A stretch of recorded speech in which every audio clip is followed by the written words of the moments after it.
We have a first guest here today, Maria Stenvinkel, who I've known for a bit more than 2 years now, and she is an avid blogger. She's a yoga instructor. She traveled, which I'm sure she will talk about more in the future. And she's very passionate about helping other people to find their passion in life. So that's what we're here for today, and I'm very excited to welcome Maria Stenvinkel.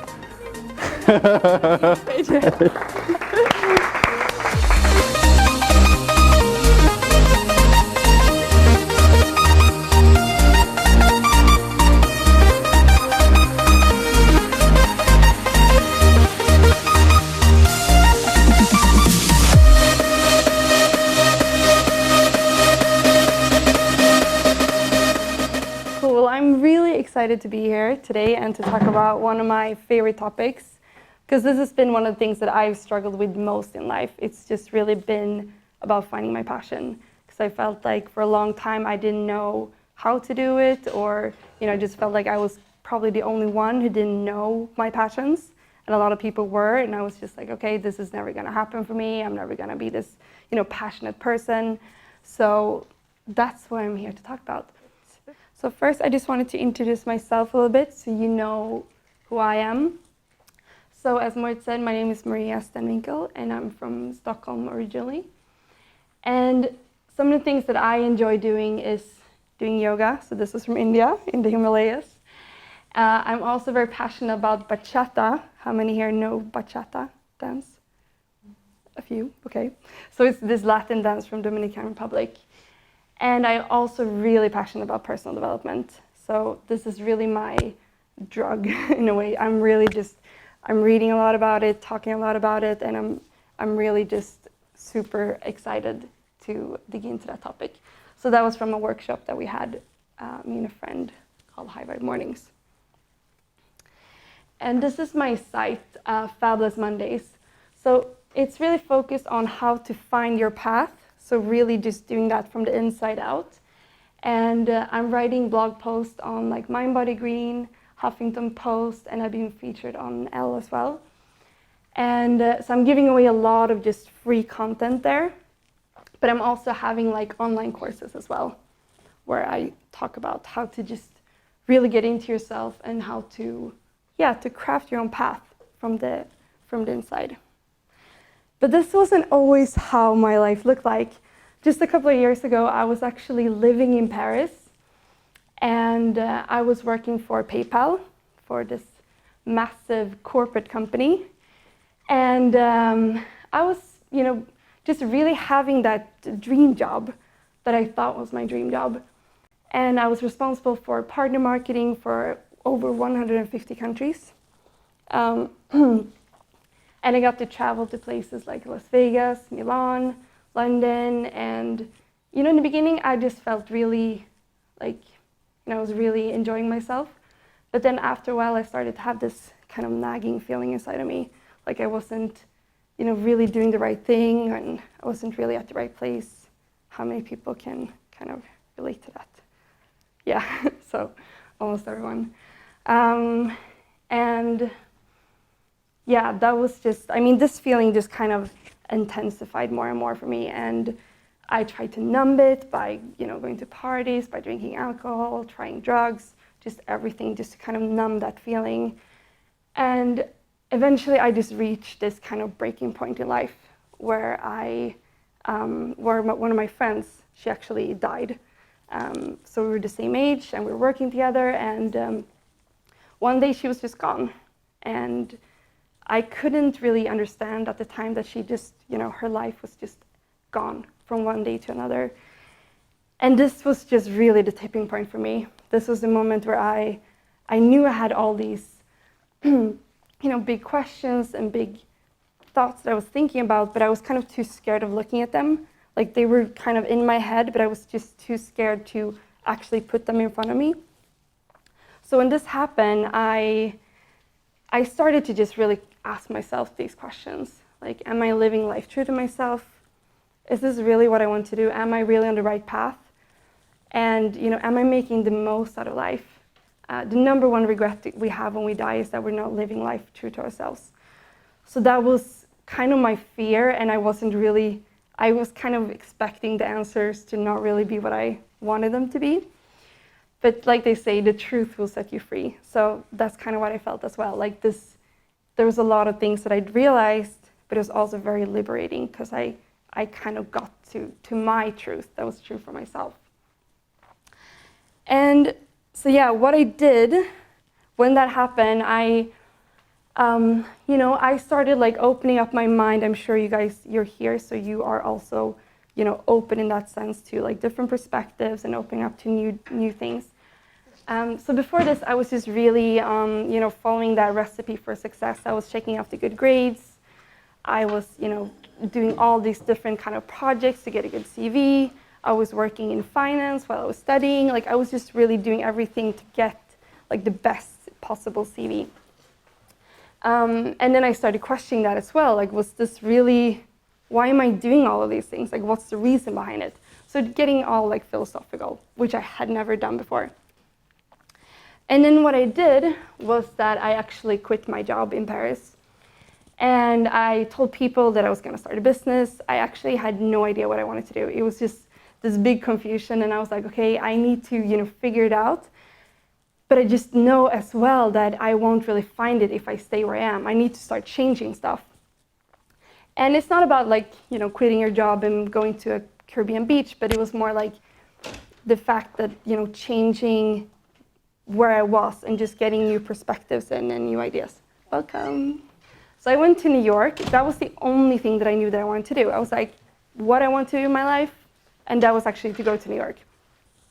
So I went there for a couple of months, and I met up with my sister, and she was kind of in similar thoughts at the time, where she was working for the UN, and we met up, and we went to Dominican Republic, where we stayed for like 6 months, and that's where I learned bachata, and then went to Spain. So this period, it was just this completely unplanned trip for a year, and during this period, I was getting that time to reflect and just really kind of shutting out all the other noises and just getting really into myself. And it was also a bit stressful because I was like, okay, I need to figure this out. Like, what am I gonna do in my life? I can't just stay here in a Caribbean beach and, like drink pina colada and, do that. I knew I wanted to create something, but I just didn't know what I was. So it was a good period, just to kind of get into myself and to also like get some other perspectives. If you guys been to the Caribbean, it's very like chilled and relaxed, and they don't really worry or stress or anything. It's just very like relaxed, which is cool. And then basically what happened was that I started letting go of that big pressure, the pressure of just like, I need to figure this out, the pressure of finding your calling, the pressure of finding your passions. How many can relate to those kind of things? It's kind of heavy, it's supposed to be something like playful and something fun, and it kind of turns out to be this big burden where it's like, okay, I need to figure this out. Like, I don't know what it is, but how do I find it? So I just started letting that pressure go, and I started to be led by pleasure. So from pressure to pleasure. And so one of the things that I consider passion for me today is writing. And this was never something that I even considered to be something that I could feel passionate about. Because when I was growing up, I was hurt, like my mom, actually, she apologized for this later, but she always said like, oh, Maria, you have some dyslexia, so maybe you shouldn't write. She didn't mean to like harm me by saying that, but she did. And I was just always like, okay, writing wasn't really my thing, so I was never into writing. But then during this period, because there was just a lot of thoughts, emotions, and I was like, okay, I need to clear my head a bit. So that's where I started to get into writing. And I started to write in a more like playful way, and in a way like more of a talking writing. And then I started to guest post and to write blog posts. And one of my first blog posts was read over 16,000 times. So that was pretty cool to see that. That it was actually being, people enjoyed it. And I was like, they like what I write? That's really weird. Like, how can they like it, And another thing is yoga. So which is also not very, like, I was just really anti everything, like spirituality. I'm super spiritual today, but I was really anti all those things. I thought it was weird, strange, I did not get it. And my mom and my sister, they were pretty into it, and they were just, doing some yoga, some meditation, and I was really anti. But at this time when I was away again, I started to just become a little curious of it. It's like, what's this thing with yoga, and people do yoga? And so I did it like by myself, where we lived, and I did it for 10 minutes. I was like, okay, that's it. Like, I'm not gonna pressure myself. I'm just gonna do this for myself for 10 minutes. And then I was like, okay, kind of feels good. And I did it again the next day, and I was like, yeah, actually, I'm getting like into my breathing. So I did it again, and then finally I went to India for 1 month, to where I stayed in an ashram, and I became a yoga teacher. So that was not really expected either. And then the last one is the dancing, the bachata dance that I told you guys about. So that was also, I was seeing this, I met this Italian guy in Dominican Republic, and he was like, you want to come to this bachata dance? And because, they need girls, so you can come if you want. So I was like, yeah, I don't even know what bachata is. Like, why should I, what is this thing? And yeah, I just started going, and I started, I was really not good at it first, and then I started, it was just more like out of play. So I went there, and we did it again and again, and it was just like, it kind of grew on me. And today I'm dancing probably 1 to 4 times per week. This is my go-to place. I go there, and I just into the Latin music and just into my body, and just feel really, really good about it. So now you guys are probably wondering, how do you find your passions? I just told you that I went from feeling like this completely passionless person to actually finding my passions. So how do you do that? So how many here have heard this advice? You don't know what you want to do, so it's like, okay, just follow your passion. And it's not really helping, is it? I mean, it's if you know your passions, it's really great. But if you don't know, it's just probably gonna make you feel bad. That's what I felt, at least. I just felt like, okay, I obviously don't have any, and everyone else seems to have them, I don't, so that makes me this passionless person. But then I found out about this number, that 80% can't identify a singular passion. And this is the kind of passion that you can form a calling around. So, if you want to pursue your own thing, you want to kind of feel passionate about it. And so when you give this advice, or when you get this advice, which a lot of people do, only 2 out of 10 can actually do something about it. So if you don't know your passion, you're definitely not alone. And to get this, we kind of need to understand what is the passion. And a passion isn't something that you just stumble upon one day, that you just by accident find, oh, I didn't know I was passionate about this. It's something that actually builds over time. So you kind of have to work into it and grow into it. And it's the same thing if you have a one-time thing with someone, or a true romantic relationship. It's you dedicate time and energy and commitment to it. And it's the same thing here with passion. So it says life today. So I want to talk about as well how life is today, because that's kind of what a passion is. And for a lot of us, we want things now. We live in a society where we get everything on demand. It's instant delivery. It's with food, it's with clothes, it's with everything, and we want to have it now. We don't like waiting. And we also crave instant gratification. So, we post something on Instagram or Facebook, and we get likes, and that produces dopamine in our brain, and we just get this instant yeah, nice, I like this. And if we don't kind of give it that time and energy. And just to give you an example, when I brought one of my friends to bachata dance, it was her second time, and she had never done it before. And she was kind of upset, and she was like, I was like, what's wrong? And she's like, I don't feel like I'm keeping up with you, like in terms of dancing. And I'm like, but I've been doing this like for every week for 2 years, and you just came. Like, you need to also give yourself that time and to not put that pressure again, because we tend to put that pressure on ourselves. So it's about letting that pressure go and just like enjoying and allowing yourself to make mistakes and to step on someone's feet, and just to have like a moment where it's like, okay, actually, like, this was not a really good night for me, and that's fine. And then you can come back to it, but not, putting on like, that massive pressure, and just allowing it to be more play. It's not that serious. And also, a third thing is that, we're very emotional creatures. We think probably that we're more logical than we are, but we're emotional and we feel a lot of things, and then we make sense out of it after. So when it comes to finding your passion, often you need to kind of step outside your comfort zone. So it doesn't have to be like a big leap, but just, a little bit where you step outside of your comfort zone.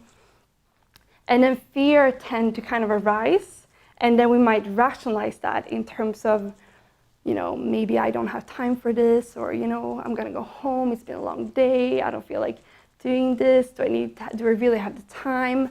But it's really about, also like acknowledging, like, okay, actually this scares me. Like, this scares me, and this thing scares me, and I'm aware, and I'm doing it anyway.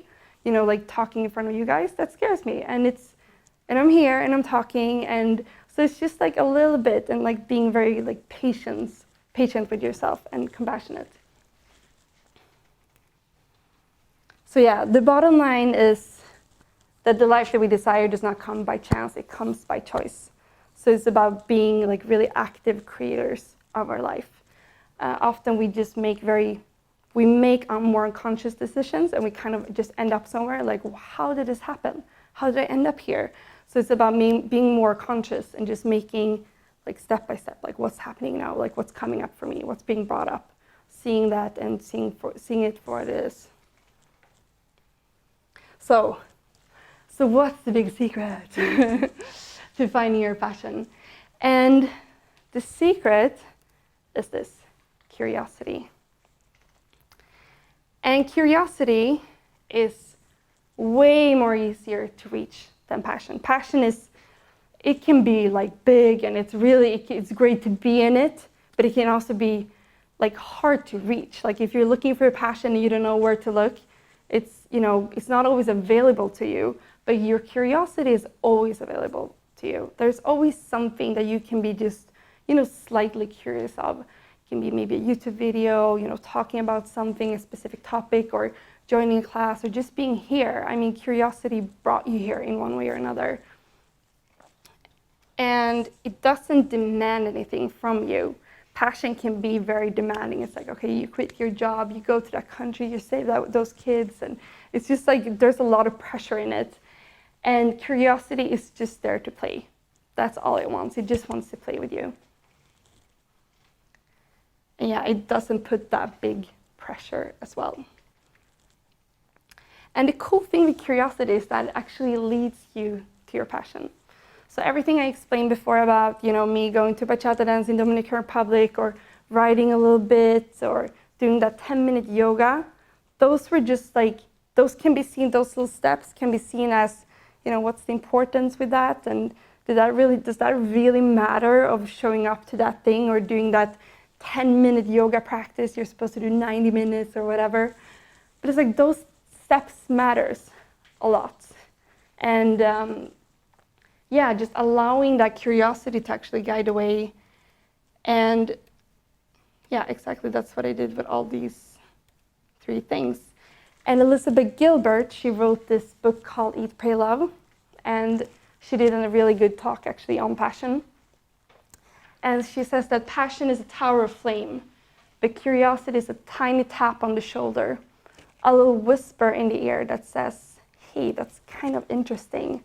And that's all it needs to be. Like just tiny, you don't even need to feel massively curious. It's just this tiny little, hey, maybe you should look here, maybe you should try that, and to act on that.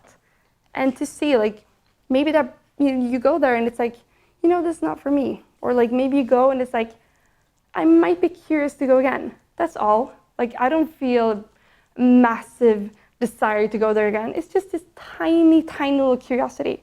And just to kind of keep unfolding that. And to see it as a scavenger hunt.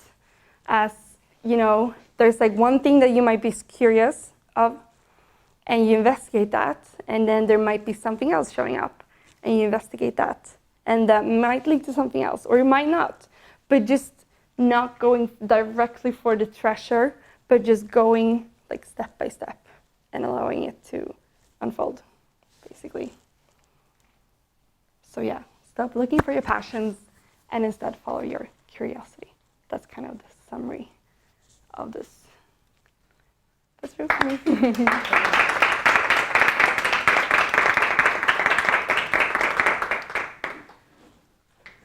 Cool. Thank you very much, Maria. Thank you. For you guys who read the description on Should you take this, maybe?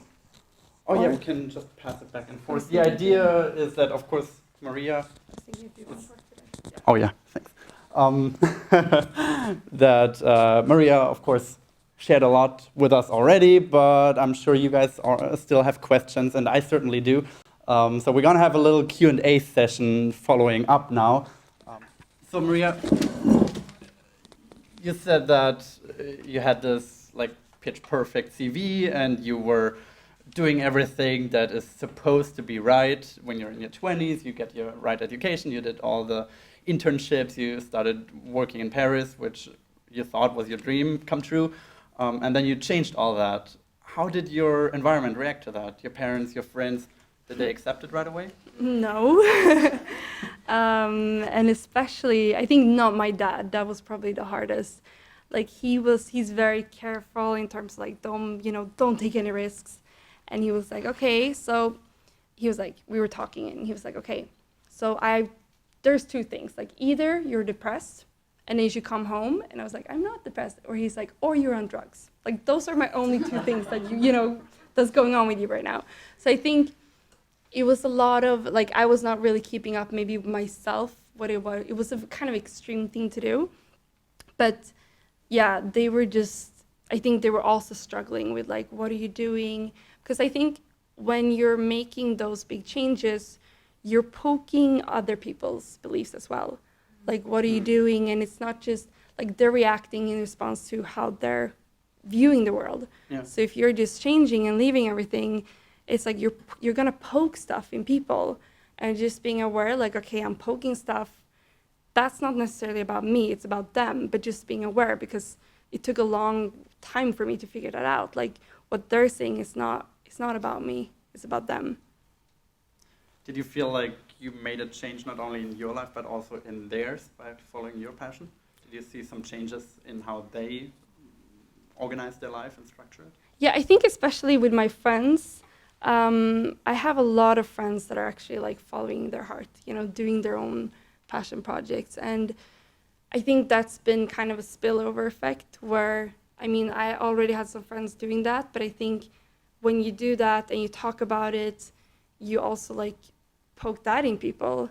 So I think among probably like a big majority of my closest friends, they're all doing that, which is extremely cool. I think it's like very, very cool. Rare, I guess. Yeah. That you have so many friends in your environment who are passionate and who live that passion. Yeah, and we're very sure to like kind of lift each other up and just, really like all the time, okay, like I'm super scared about this, like help me out. And then we're just, always being like very, very conscious of like supporting and lifting each other up, like grabbing, like, I don't know what you call it, armkrok, but like, just making sure that we're like there to support each other. Yeah, I guess it's really like this old saying that you're the average of the 5 people you hang out with the most. Yeah. And I think once you find your passion, you also attract people into your life who are more passionate about what they do. Yeah. Really cool. Yeah. You said you started out just knowing that this was not the right path, but not really knowing what the right path was. Yeah.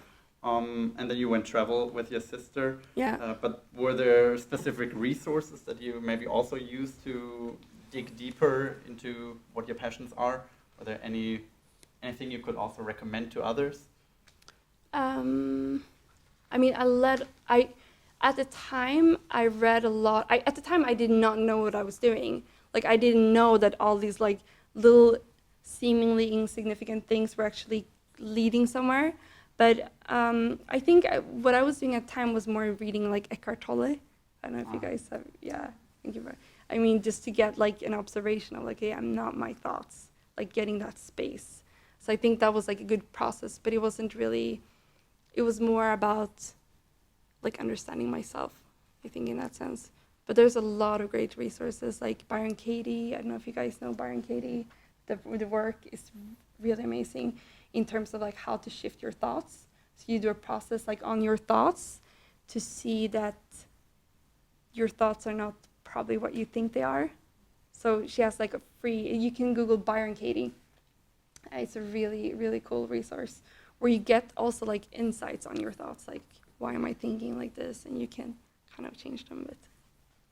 You made the shift in your life, and how exactly did it affect your work later on, your work ethic, but maybe also your personal life? Did you, what were the most clear differences that you noticed from the old Maria to the new one? I think from like before when I was working for PayPal, it was a lot of focus on like promotions and getting to like, I was always searching for the next thing. Like I'm gonna get that bonus, I'm gonna get that promotion, I'm gonna get this thing. And there was actually that point where I was so focused on that I one time cried in front of my boss's boss. Like I was crying. I was like, did not get a promotion. And he's like, no, like calm down. I'm like, this is not fair. You know, I was so into it, and I was like really hanging my happiness on that promotion, and I didn't get it. So it was just, you know, it was devastating for me at the time. But then I also realized like this is not really a good way to live because it's gonna ruin me. Like if I keep doing this. So I think today it's a lot more focused on just like a lot. I really take that time. I kind of look at it with the masculine energies and the feminine energies. Where like the masculine, and we have both inside of us, where it's like more the masculine energy is more like it's like straight line, like you keep on going, and it's more active and you get stuff done, and it's like just on a straight line. And then the more feminine is more like intuitive, and you turn your focus inwards, and you kind of access like it's more invisible in that sense. But I think combining those two, before I was always like more in my masculine energy, and I felt like that was draining me.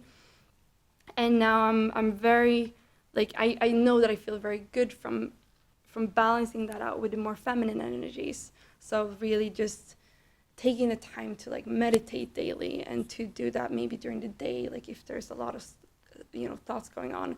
Yeah. Or just this thing we did in the beginning, like just for a little moment, like get into your like body and like into your heart. And I feel like that's where you also get a lot of, that's actually interesting with my articles, because the ones that I've written in more like inspiration, like they've come through me. Maybe it's been like, oh, this could be an interesting topic. And then I, leave it a little bit, and then like, oh, here's another little idea about this topic. And then here's another little bit. Like sometimes I worked on one article for like a couple of weeks where it's like, oh, and this thing, and it's kind of feeling, it's like puzzle pieces, and it's coming more and more and more. And those have been really successful. Like they've been, shared like 13,000 times and 8,000 times, and it's been like those, they have been really like a good vibe, and they've been like going around. And then there's even been moments where I've been like having a full article, like just when I've been running, and it's like, oh my God, it's all coming through me. It's like where you let that pressure go and it's just coming through you. Versus other ones where I'd be just like forcing, I'm like, okay, I'm gonna write this, and it's probably really good to write about it, and I'm like forcing it, and they're like dead. Like no one wants to read it. It's just like a dead piece of meat, like online.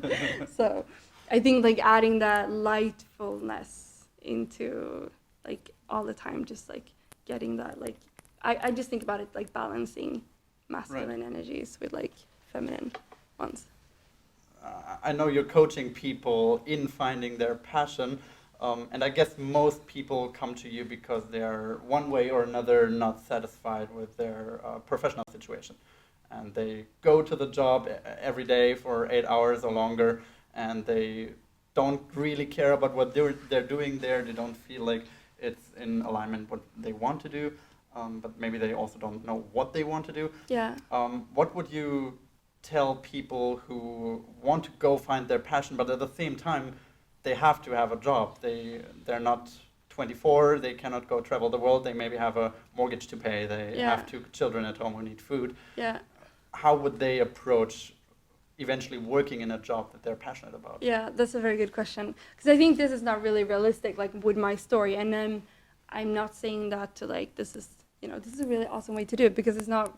There's a lot of pressure and like moments like of crying and like what am I doing, and also to include I didn't earn money for 1.5 years like while doing this. So it's definitely not like, oh, this is a great idea, follow this, but I think it's more of like this is a way you can do it. But I think it's just more about like if you really want to do something, like when something is really frustrating, you will make sure to sort that out. And I think that's for me why it became so drastic. But I think it's more about like making time, like if you prioritize it, make time for it. And it can be just, maybe like half an hour in the morning or in the evening, or just making sure that like you dedicate time to it. If there's something, like I'm coaching people in just really finding their like path, like really just, okay, what is it? And just really working with that, like really connecting more to like your inner wisdom in terms of guidance for that. And I think it's just more about like making space for it, because there's always space. On average, we spend 2 hours per day on social media. Like those are like average numbers. And I think it's just like when you start looking at your day, like what am I spending my days on? Can I make some, something here during the weekend? It doesn't have to be a lot. I think that's where it's just when, often when we're trying to make changes, we do it like, okay, I'm going to make this massive leap and I'm going to go exercise. I'm going to do it like 3 days per week or 5 days per week, and I'm going to do it for so long. And I think that's where it's like, again, the pressure comes in. Like it's always that, like it becomes this pressure and we feel we get stuck on it. And I think that's where it's like, okay, consistency, like that's the thing. Like how can I make time for this in a way that I can actually keep, while doing my other things, while getting my sleep, while spending time with family. So yeah, I think consistency is the key. Like that beats the intensity.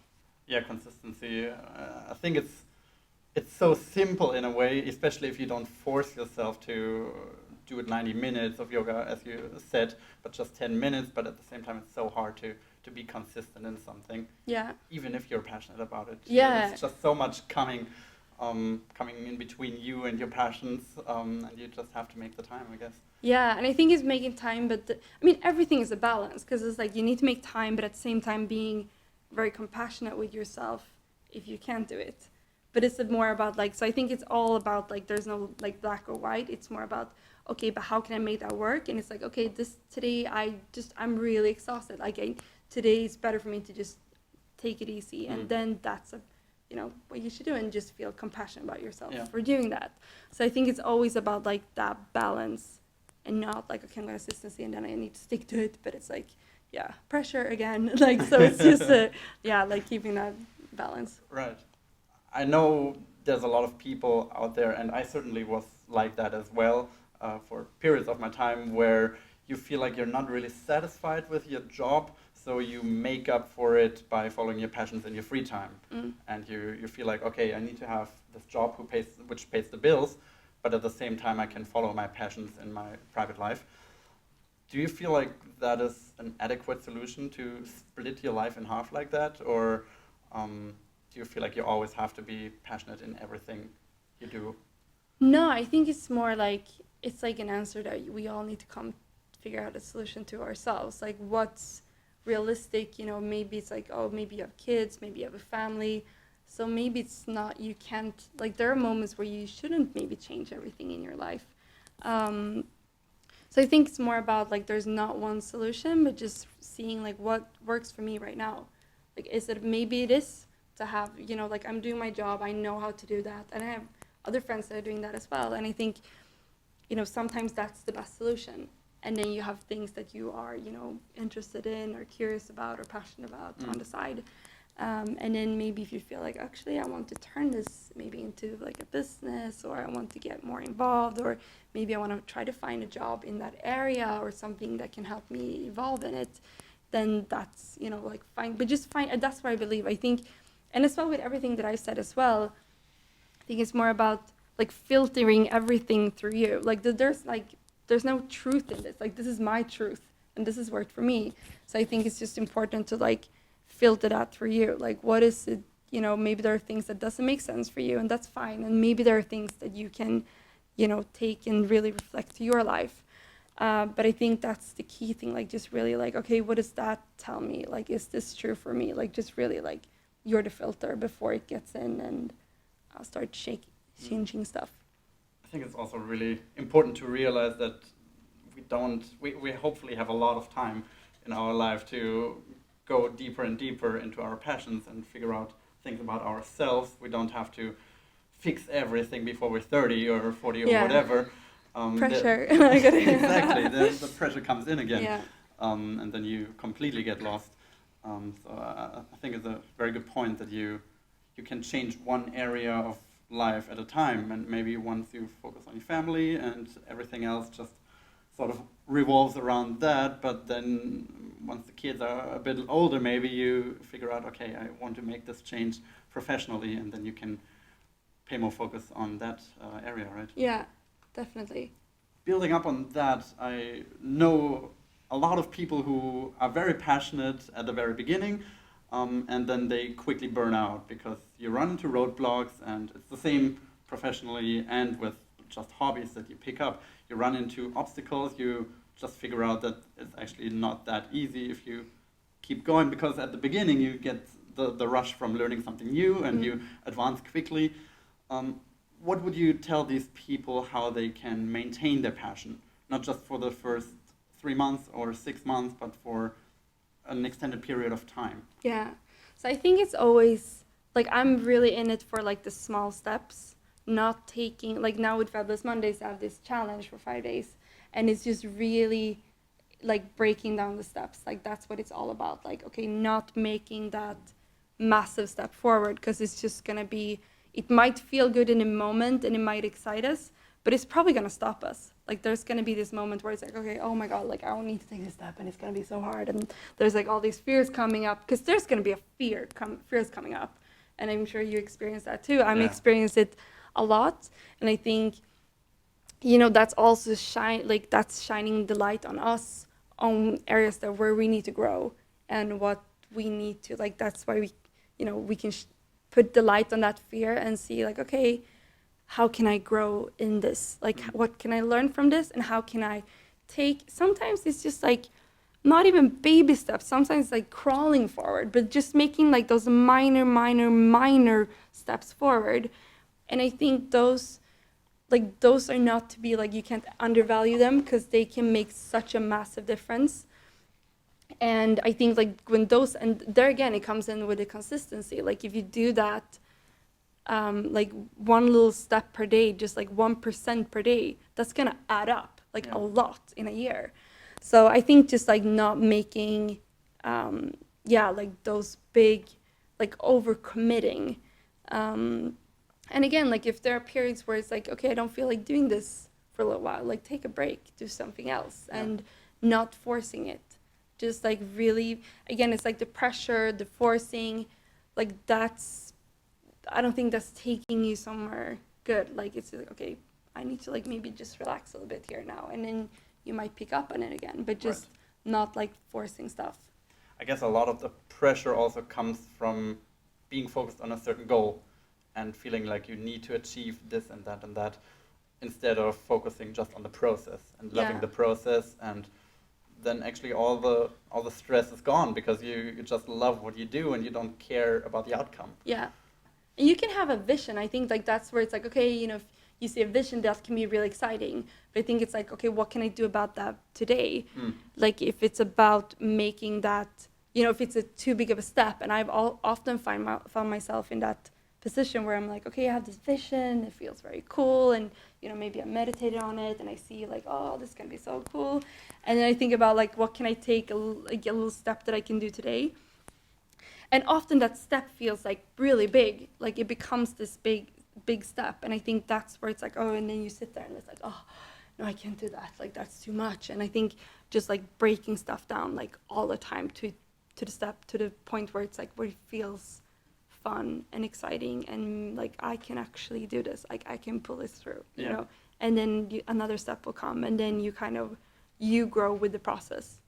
Just disconnect, or like, Yeah, so I think that's a really good question. And I think in terms of like those people, because I've also experienced like those, and I think it's just like where, again, I think that often they're our greatest teachers. Like at the time, you might not, see it like that. But just to give you an example with my dad again, where there was this moment where I felt like he was supporting me when I was doing my marketing job in Paris, but he wasn't supporting me when I'm doing this. And I was like, thanks, Dad. But and I couldn't understand it. I was like, what? I'm still me, and I'm doing what I'm following my heart. And there was this moment where I drove him to Arlanda, and I screamed at him. Like, I was like, you need to believe in me. Why are you not believing in me?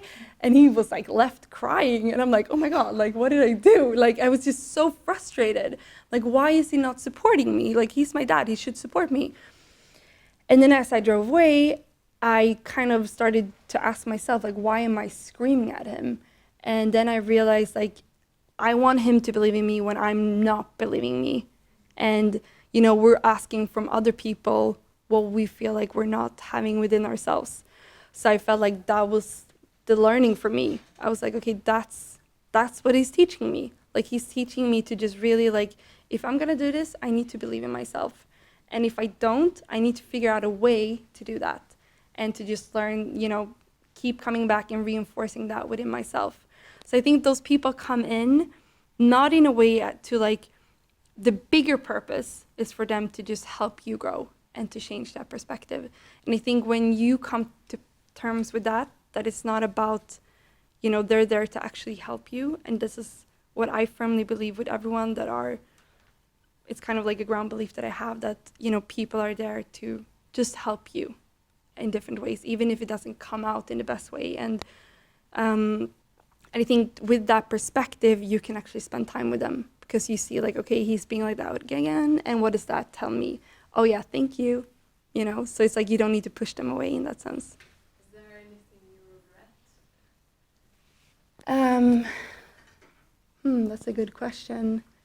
I mean, I think that there's like, and I'm having like insights seriously like almost on a daily basis, where I'm like, oh, I'm realizing this about myself and this thing and this thing.